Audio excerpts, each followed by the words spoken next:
Baik, seperti biasa, kalau kamu ada sebarang soalan nak tanya, okey, ataupun kamu tak faham, boleh terus tulis di Zoom chat ya. Tak tahu tanya, tak tahu tanya, jangan risau. Sebab cikgu sentiasa onkan okey Zoom chat itu. Okey. Baik. So kita akan mulakan okey berkaitan dengan sistem ekonomi. Sistem ekonomi ni maknanya apa cikgu? Iaitu sistem ekonomi sebenarnya bermaksud sistem okey yang okey melalui kegiatan-kegiatan yang boleh menghasilkan wang, yang boleh menghasilkan pendapatan. Itu dipanggil sistem ekonomi. Macam mana penduduk-penduduk kita ni, okey zaman dulu penduduk negeri apa tanah Melayu ni pada zaman dahulu bagaimana mereka menghasilkan kekayaan? Bagaimana mereka menghasilkan pendapatan? Iaitu kalau kita lihat di sini, negeri-negeri Melayu dulu sudah ada perdagangan dan pelabuhan. Di mana negeri-negeri Melayu telah menjalankan kegiatan perdagangan. Kerana apa? Kerana ada mempunyai pelabuhan yang terletak di muara sungai yang mana ianya sangat strategik. Seperti pelabuhan Johor, Kedah, Kelang, Melaka. Ini semua memang tepi-tepi sungai. Sebab itu strategik. Sebab kapal mudah sampai dan mudah berlabuh. Dan kemudian bila para pedagang berlabuh di pelabuhan-pelabuhan ini, Syah Bandar pula. Dia dilantik untuk menguruskan pelabuhan. Ada Syah Bandar. Untuk memaklumkan. Okey, barang letak kat mana? Okey, kapal ni nak berlabuh, kapal nak parking kat mana? Kapal nak parking kat mana? Kalau kapal ada masalah, okey, ada kemudahan membaiki kapal. Mana tahu kapal ada yang tayar bocor ke, rantai lucut ke. Rantai lucut okey, mungkin mungkin tayar pancit ke kan. Boleh masuk dalam bengkel. Bengkel membaiki kapal. Ada kemudahan membaiki kapal. Kan? Tapi kalau macam kapal rantai lucut pelik sangat tu cikgu. Okeylah. Baik. Contoh maknanya kapal ada kerosakan lah. Macam motor je cikgu. Yelah kalau motor rosak masuk bengkel kan. Kalau kapal rosak masuk bengkel jugalah kan. Macam tu. Okey. Baik. Okey, so kemudian apa yang sebenarnya diperdagangkan di pelabuhan-pelabuhan kita ni Okey, kita ada buah keras, kita ada kayu manis, kita ada cengkeh. Inilah semua yang dipanggil rempah ratus. Dalam bahasa Jawanya dipanggil spices. Bahasa Jawa Bukan bahasa Inggeris cikgu. Bukan. Dalam bahasa Jawa. Jawa Amerika. Dalam Jawa Amerika, rempah ratus dipanggil spices. Gitu. Gitu. Risau cikgu. Okey. Baik. Jadi, itu dari sudut perdagangan. Kemudian, okey, bagaimana mereka nak menggunakan alat-alat sukatan semua cikgu? Okey, baik. Sebenarnya, penduduk-penduduk tanah Melayu ni pada zaman dahulu, dia dah ada sistem timbang, sukat dan ukur. Okey, iaitu kalau kita lihat di sini, di mana kalau kita lihat tak cengkeh dalam minyak. Okey. Okey, ada tanya, cikgu, kenapa orang letak cengkeh dalam nasi minyak? Okey, sebab saya selalu tergigit. Tak sedap cikgu. Okey, dia sebenarnya macam ni. Okey, rempah ratus ni nak bagi makanan tu sedap. Tapi bahan tu tak sedap. Contoh, bunga lawang. Ya, bunga lawang, okey, cengkeh, okey, buah keras, okey, dan juga kayu manis. Dia benda tu kau jangan makan. Dia memang tak sedap. Kayu manis, nama je kayu manis. Kalau kau gigit tu, tak rasa apa, rasa kayu. Rasa kayu. Jadi, benda tu jangan kau makan. Yang kau kena makan, nasinya. Cengkehnya kau ketepikan. Tapi sebenarnya bukan tak boleh makan. Boleh. Orang dulu-dulu makan tahu cengkeh tu apa semua. Untuk apa? Untuk kesihatan. Tapi dia memang tak sedap. Dia memang tak sedap. Ya. Jadi kamu kena tahu mana yang boleh makan, mana yang tak boleh makan. Paling penting, yang kau jangan makan. Paling penting yang korang semua jangan makan. Bila makan nasi minyak, nasi biryani ni, iaitu bila kamu makan, kamu boleh tak makan yang bunga cengkeh ke kan, ataupun bunga lawang ke cengkeh ke, kamu tak makan. Tapi jangan sekali-kali korang makan pinggan tu. Jangan. Pinggan tu memang tak boleh makan. Kau jangan makan. Ya. Dah habis makan, pulang balik. Kan ada yang makan dengan pinggan-pinggan sekali. Okey, baik. Itu penting. Okey. Bunga lawang kau tak makan. Okey.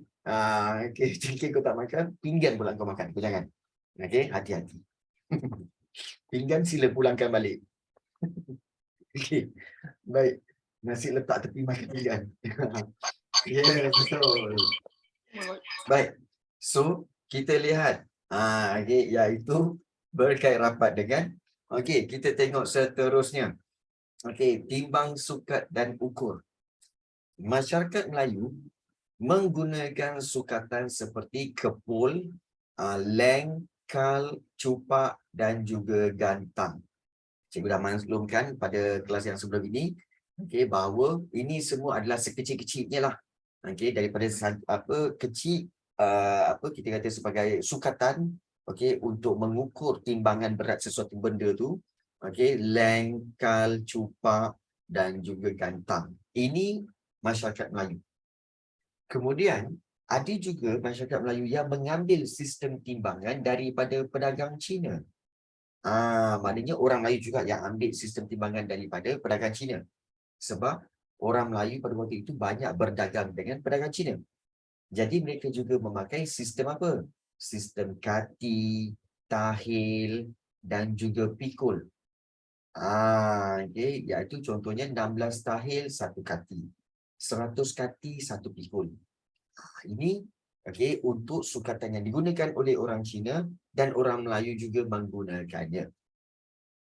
Manakala bagi orang ataupun pedagang India, untuk timbangan emas dan perak, orang Melayu mengambil timbangan pedagang India, iaitu 12 saga, 1 mayam, kemudian 16 mayam, 1 bungkal dan 12 bungkal, 1 kati.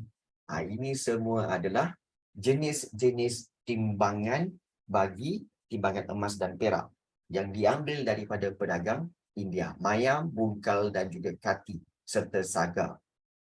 Jadi kalau kamu tanya, cikgu, kena ingat ke pertukaran-pertukaran tu? 1 leng, 2 kepal, 16 tahil, 1 kati? Tak.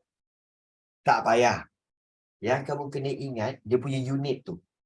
Kepul, leng, kal, cupak, gantang. Tu masyarakat Melayu.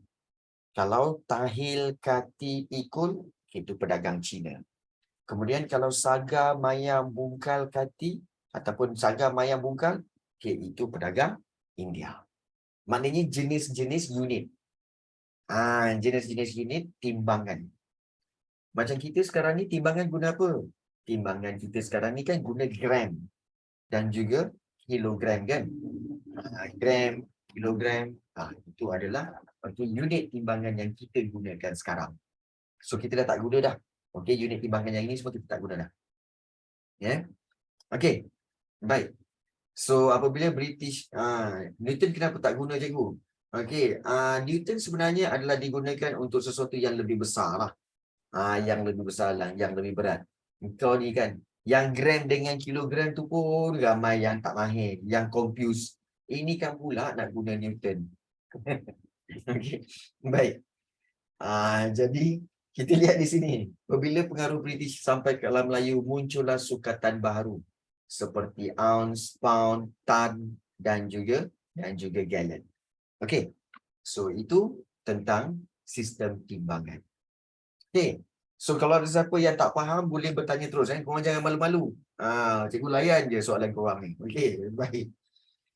Kemudian, kita dah ada mata wang, cikgu. Ada. Mula-mula dulu, macam biasalah. Seperti mana kamu belajar masa form 2 dulu kan, kerajaan alam Melayu kan. Para pedagang semua akan gunakan sistem barter. Sistem barter ni maknanya apa? Sistem tukar barang dengan barang. Tukar barang dengan barang. Maknanya ayam ditukarkan dengan itik. Sayur ini ditukarkan dengan buah ini.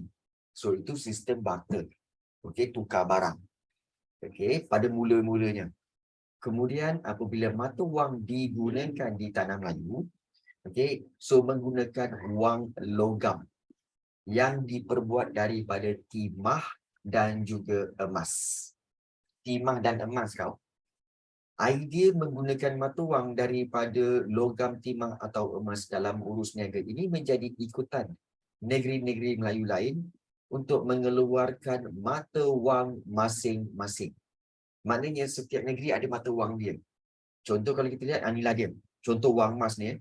Mata wang emas Kedah. Ini, okey, shilling lah. Kita kata duit shilling, mata wang emas Kedah. Negeri Kedah. Yang ini kalau ada gambar kijang ni kan, ada macam gambar pelanduk, gambar kijang kat tengah-tengah tu, itu mata wang emas Kelantan. Nampak tak? Ataupun dipanggil duit kijang.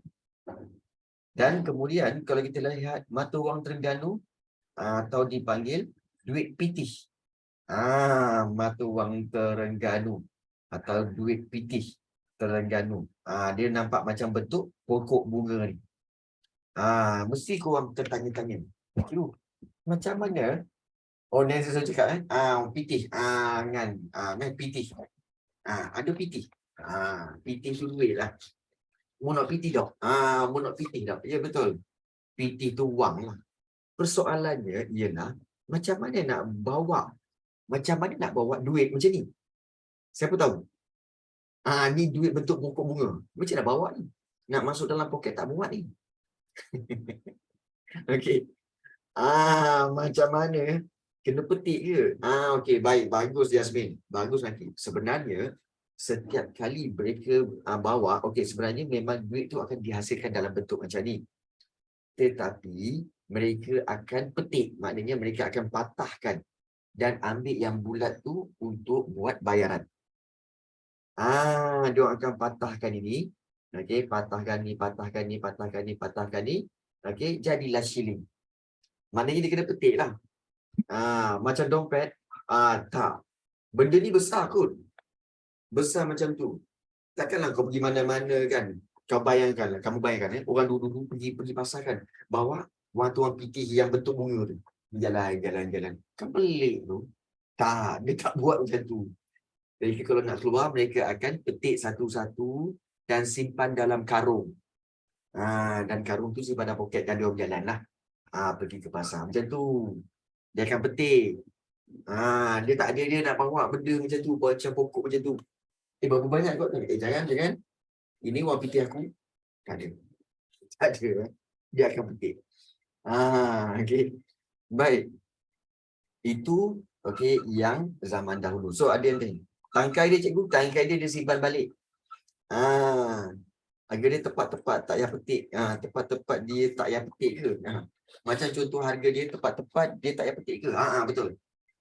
Kalau contoh macam kalau katakan harga dia katakan sini berapa? Ada 1, 2, 3, 4, 5, 6, 7, 8, 9, 10, 11, 12, 13. Okey, katakan ada 13 keping tu kan. Kalau dia kata, okey, berapa harga barang ni? Oh, harga barang ni, okey, 13 wang pitih. 13 pitih. Okey, bila 13 pitih, oh, kalau macam tu satu pokok lah. Satu pokok. Satu pokok jangan bagilah. Satu pokok. Gitu. Boleh juga.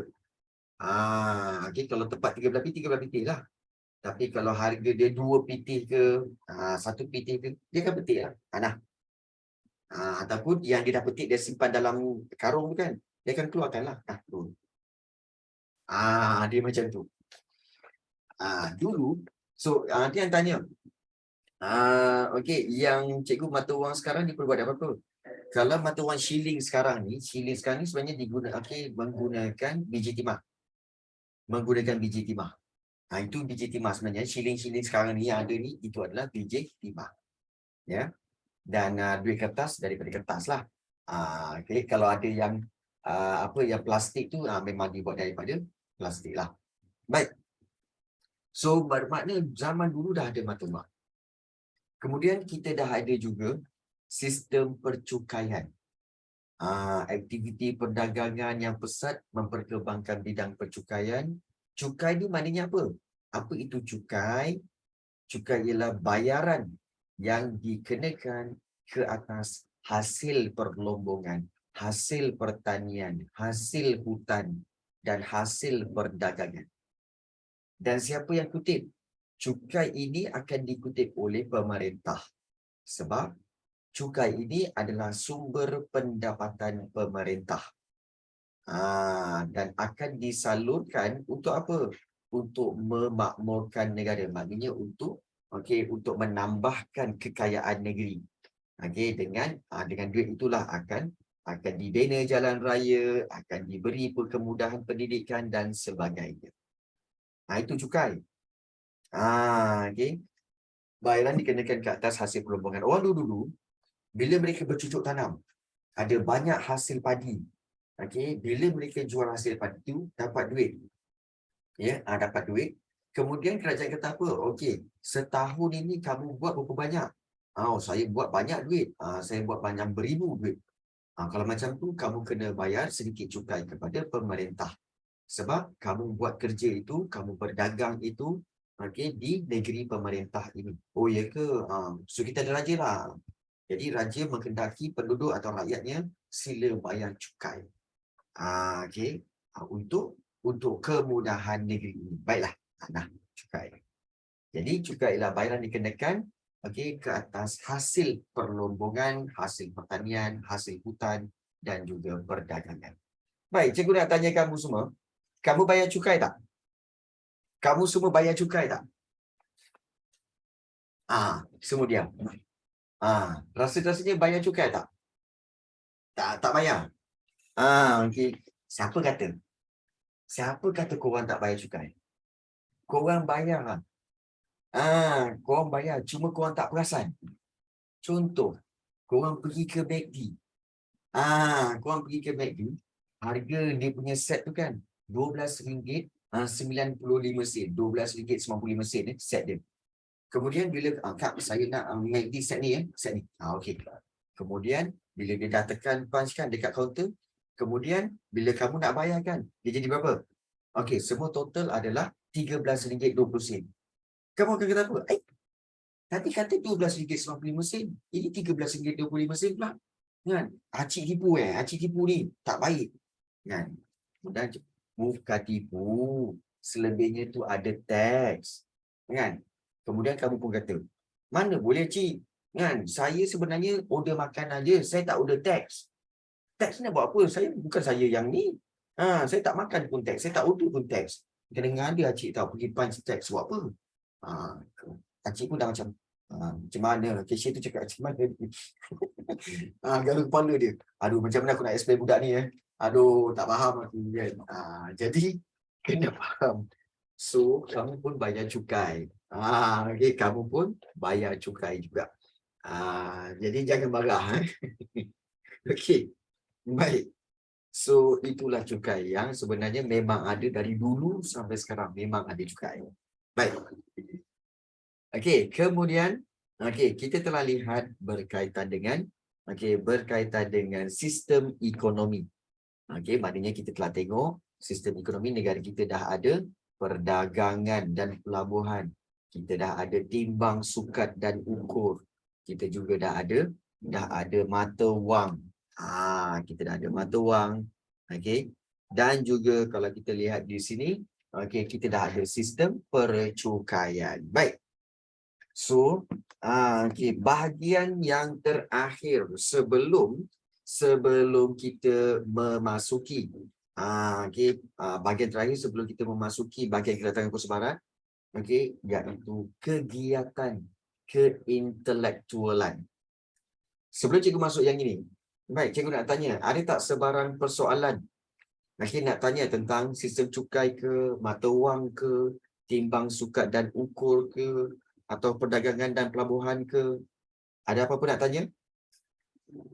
Tak ada Baik Anci, baik, bagus Boleh faham Boleh faham Okey, baik Jasmine. Okey. Cikgu nak tanya, boleh bagi tahu apa tu sistem ekonomi? Baik. Okey, sistem ekonomi ni sebenarnya okey, senang ceritalah Kalau ada yang bertanya, sebenarnya sistem ekonomi ni apa? Sistem ekonomi adalah sebenarnya sistem yang melibatkan ataupun yang berkaitan kegiatan ekonomi. Sistem yang berkaitan kegiatan ekonomi. So kalau sistem tu apa? Kalau korang tanya lagi, cikgu sistem tu apa? Okey, ada yang tak tahu juga kan? Baik, sistem ni apa cikgu? Baik, sistem ni sebenarnya adalah yang bermaksud kita kata iaitu kita kata set of rules lah. Set of rules. Okey, jadi ataupun kita kata peraturan. Okey. Set of rules ataupun kita katakan satu peraturan yang berkaitan dengan kegiatan ekonomi. Kalau ada yang tanya juga, cikgu apa itu kegiatan ekonomi? Kegiatan ekonomi ini sebenarnya bermaksud aktiviti. Aktiviti yang menghasilkan pendapatan. Pendapatan. Maknanya kira senang cerita aktiviti yang menghasilkan duit lah. Itu menghasilkan pendapatan.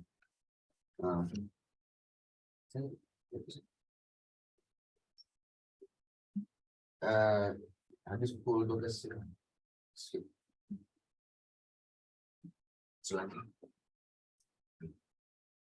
Okey. Baik, so baru. Just prepare. Sebab ini boleh top up. Nak menerusi e-wallet.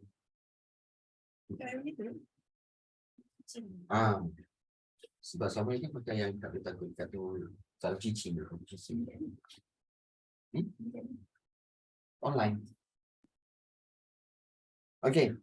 Baik, so kalau kita lihat di sini set of rules, peraturan iaitu aktiviti yang menghasilkan pendapatan. Itu maksud sistem yang berkaitan kegiatan ekonomi ataupun yang dimaksudkan sebagai sistem ekonomi. Ini dia. Okey. Iaitu set of rules, peraturan dan juga kegiatan ekonomi ialah aktiviti yang menghasilkan pendapatan. Itu yang kita telah pelajari. Okey, tak ada soalan Kalau tak ada soalan, okey, sistem dekat blok motor juga. Itu sistem lain. Baik. Kita dah tengok tentang kestabilan. Kita dah tengok tentang kemakmuran, kestabilan negara kita, kemakmuran negara kita. Ingat kemakmuran tu apa maksudnya? Kemakmuran bermaksud kekayaan. Kekayaan. Jadi sebab itu kalau kita lihat kemakmuran ni kerana apa? Kaya dengan hasil bumi, hasil alam, kemewahan. Kita dah ada perdagangan, kita ada timbang, kita ada mata wang, kita ada cukai. Maknanya kita dah mewah. So kita dah stabil, kita dah makmur. Baik. Kemudian, kita dah ada kegiatan keintelektualan. Keintelektualan ini, kegiatan keintelektualan bermaksud apa tahu? Kegiatan pendidikan lah. Kegiatan berkaitan ilmu. Berkaitan dengan ilmu.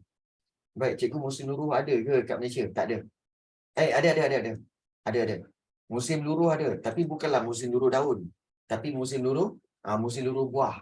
Musim luruh durian. Kan, time durian luruh tu, tu musim luruh lah tu. Okey. Jadi bukannya musim luruh yang dekat negara lain bukan. Baik. Kegiatan keintelektualan maknanya kegiatan berkaitan dengan ilmu. So pendidikan sebenarnya dalam masyarakat tempatan dulu sebelum kedatangan British, sebenarnya rakyat negara kita memang dah pentingkan ilmu. Pentingkan ilmu.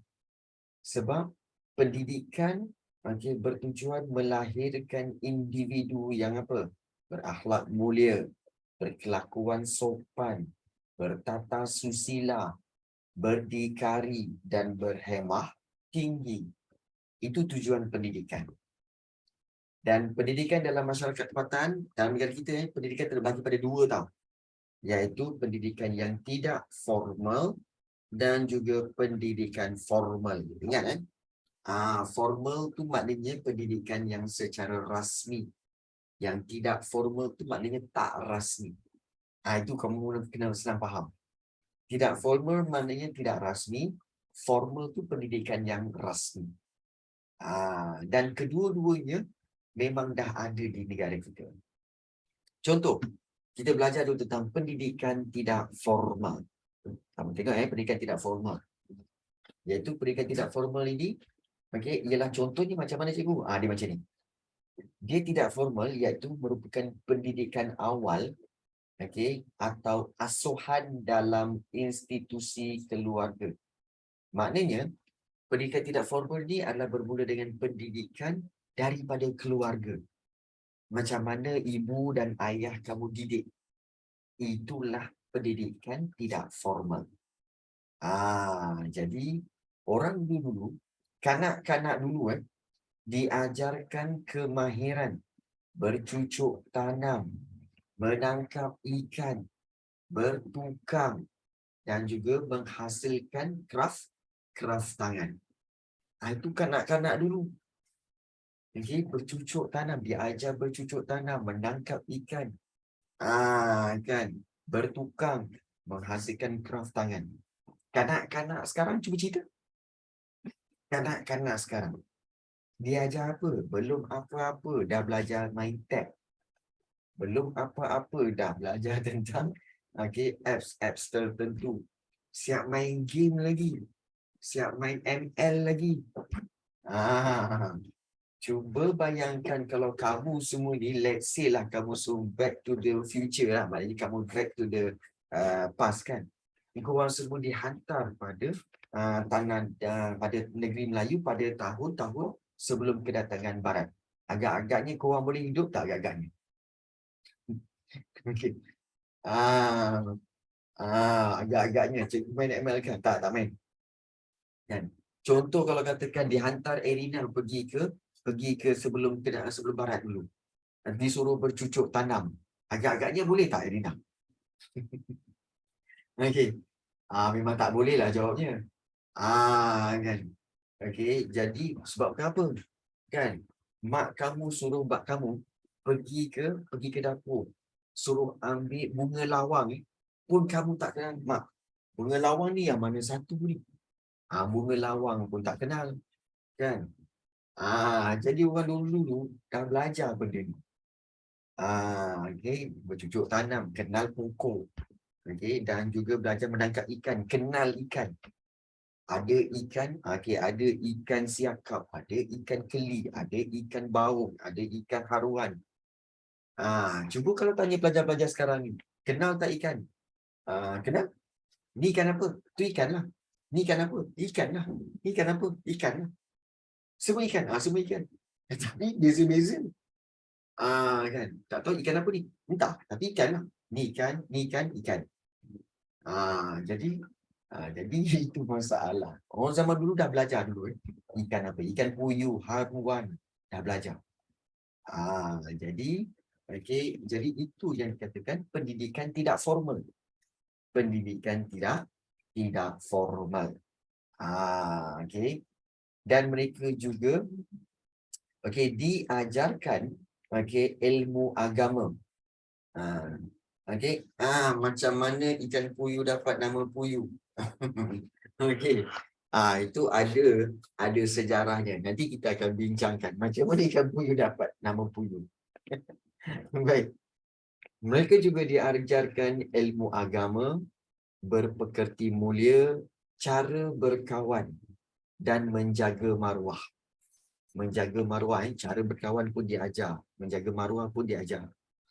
Dan pendidikan tidak formal juga diberikan dalam bentuk pantun, syair, peribahasa, pepatah, pantang larang, cerita berbentuk teladan, pengajaran.